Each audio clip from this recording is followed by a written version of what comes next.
I'm Carolyn Walker. I'm 68 years old, and I've lived in Chicago my whole life. People who see me now probably think I'm just another old woman sitting alone in a quiet apartment. But there's more to my story than anyone would guess. I made a choice years ago that cost me everything that really mattered. I thought I was choosing love. I thought I was choosing stability. But what I really did was choose a man over my own son. I didn't just let him down. I told him to leave. I told him if he couldn't accept the life I wanted, then he could find his own way out. And he did. He walked out that night and never looked back. I kept telling myself he would call, that he'd forgive me someday, that he'd come home when he got tired of being angry. But tonight, I'm sitting here with a notice in my hand. My rent is doubling next month. I was furious at first. I called the management company to demand answers, and that's when I learned who owns this building now. My son, the boy I threw away all those years ago. He owns the roof over my head, and now he's decided to show me just what it feels like to be left out in the cold. When I look back now, I still see that young widow sitting at her desk, long after everyone else had gone home. I was 39, worn down, and carrying the weight of keeping my son fed and clothed. My husband had been gone for 5 years already, and there was no insurance payout, no family money, nothing but my own 2 hands to keep our little apartment in Rogers Park. I worked as a legal secretary downtown, and those days seemed to stretch on forever. I'd wake up before sunrise, make sure Ethan had lunch money, and catch the early train just to be on time. My bosses would bark orders all day, and I'd smile through it, telling myself this was just what life looked like for people like me. There were nights I'd cry at my desk when no one was around just from sheer exhaustion. So when Tom came into my life, it felt like somebody had finally noticed me. He was one of the partners at the firm, much older, confident, and generous in ways I didn't know men could be. He bought me dinners in restaurants I'd only ever walked past, handed me flowers at the office, and told me I deserved more than what I had. I believed him because I wanted to believe him. He promised he'd take care of me and Ethan, that we wouldn't have to scrape by anymore. He said Ethan just needed time to get used to the idea that boys his age always pushed back. I wanted to believe that too. Ethan was 15, then old enough to notice things, and old enough to have his own opinions. But to me, they sounded like nothing more than the stubborn complaints of a teenager who didn't know what it took to keep the lights on. I remember how he'd sit in silence at dinner when Tom was there, barely touching his food, staring at his plate like he couldn't wait for it to be over.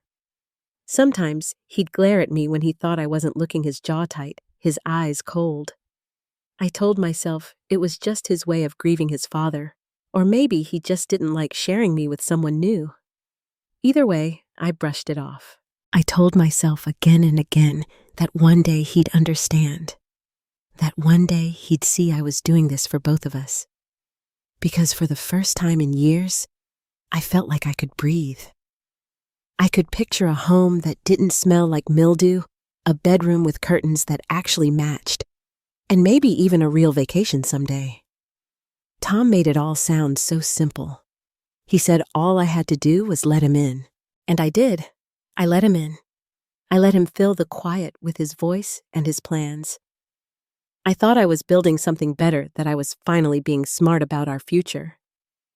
I told myself that Ethan would thank me when he was older, that he'd see how hard I fought for us. But looking back now, I can see how wrong I was. I didn't see how far away he already felt. Or maybe I just didn't want to. The wedding was everything Tom had promised me it would be. The ballroom glittered with crystal chandeliers and white roses lined every table. I wore a dress more expensive than my first car, and for a moment, I let myself believe I deserved it all. People I hardly knew came up to shake my hand and tell me how lucky I was.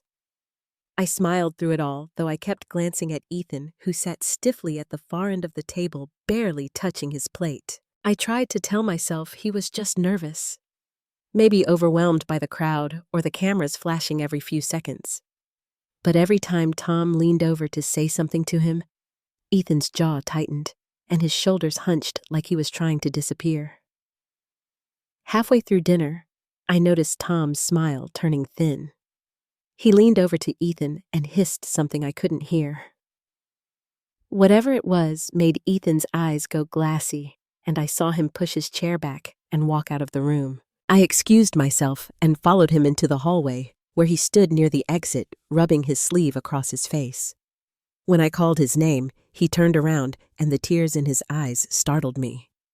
He asked me not to make him live with Tom, his voice breaking like he was still that little boy who used to crawl into bed with me when he had bad dreams. He said Tom was mean when I wasn't around, that he didn't feel safe. I wanted to believe him. A part of me even did. But I was so tired of fighting to keep everything together. So tired of feeling like no matter what I did, it wasn't enough for him. My cheeks burned with shame and frustration, and all I could think about was how much I had given up to get here. I told him if he couldn't accept Tom, then maybe he should just leave. The words came out sharper than I intended, but I didn't take them back. His face crumpled, and for a second I thought he might argue, but he didn't. He just nodded, wiped his eyes, and turned toward the door. I stood there frozen, watching as he pulled it open and walked out into the night. The sound of it closing behind him was quiet, almost gentle, but it was the loudest thing I'd ever heard. For a while after Ethan left, I told myself he just needed time. Tom assured me it was normal for teenage boys to act out that he'd come around once he saw what kind of life we could give him. And there was a part of me that clung to that idea, because the alternative was too painful to face. Life with Tom was easier in so many ways. He moved me into a condo overlooking the lake, and I no longer worried about bills or groceries or secondhand coats every winter. We traveled to New York for long weekends, dined in restaurants where everyone knew Tom by name, and I started to feel like maybe, just maybe, I'd made the right decision.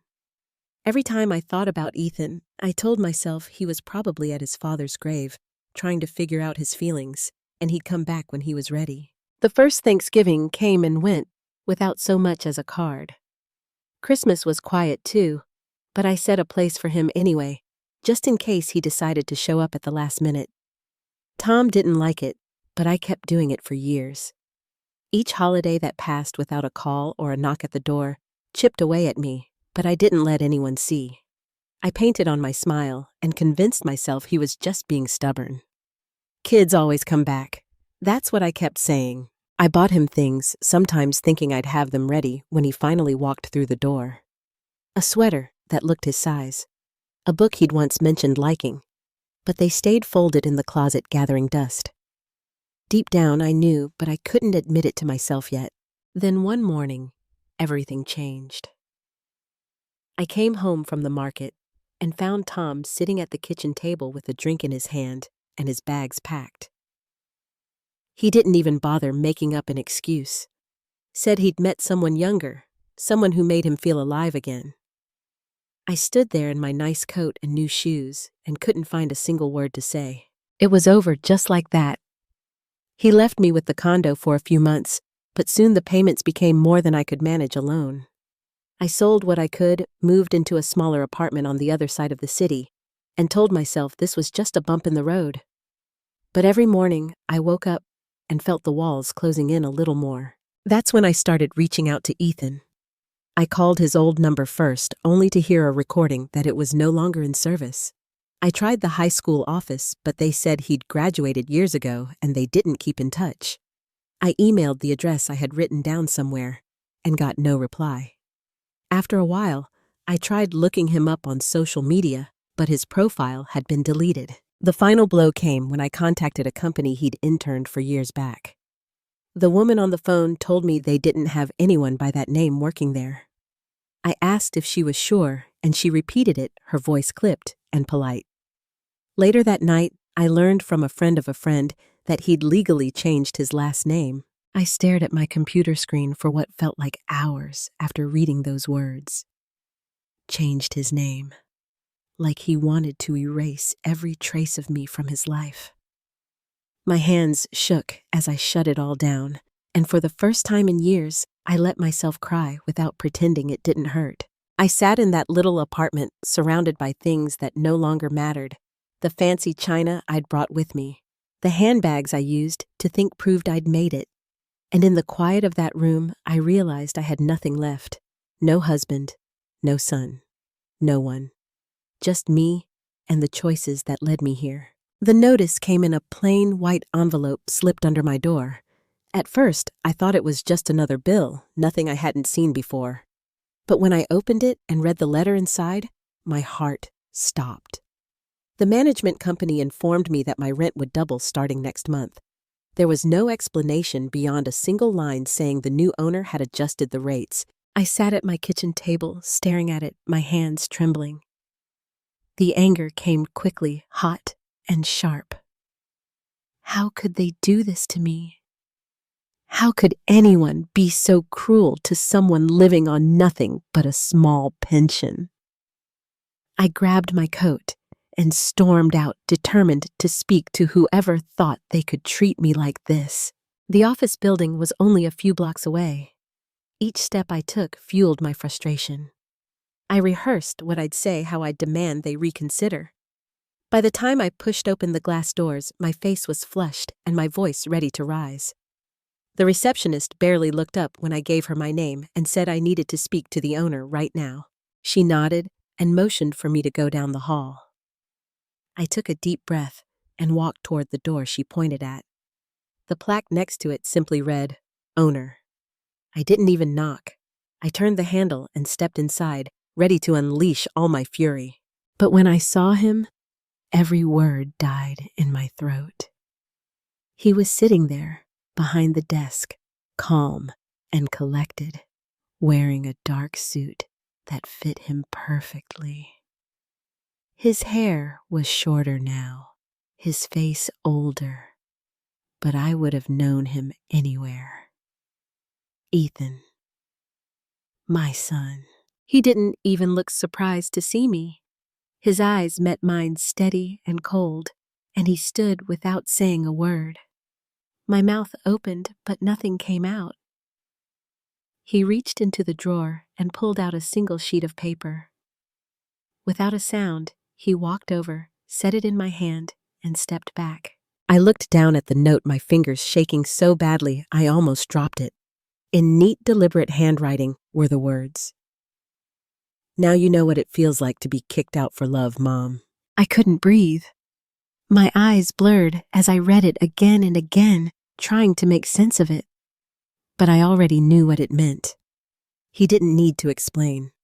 He just watched me for another moment, his expression unreadable, before walking out of the office. The door clicked shut behind him, and I stood there alone, clutching that note like it was the only thing keeping me upright. The silence in the room pressed down on me until all I could hear was my own heartbeat. And in that moment, I realized just how much I'd truly lost. I sit in this quiet apartment every night now, and sometimes I forget what day it is. The world outside keeps moving, people laughing on sidewalks, sirens in the distance, and children yelling as they chase each other down the street.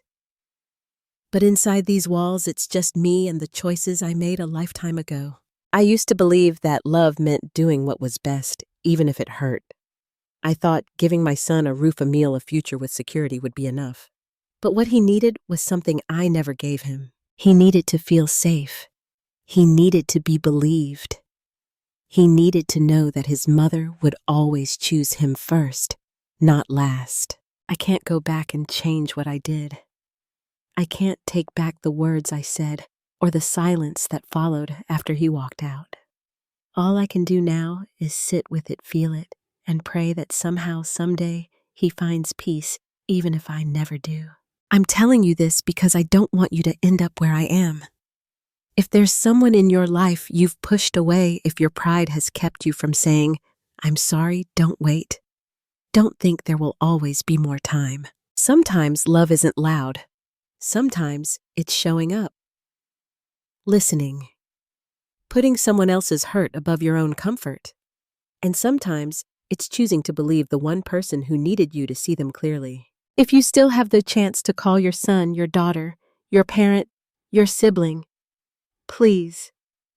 Don't wait for a note left on your desk to remind you of what you lost. Say what you need to say now, not tomorrow, not when it's easier, now.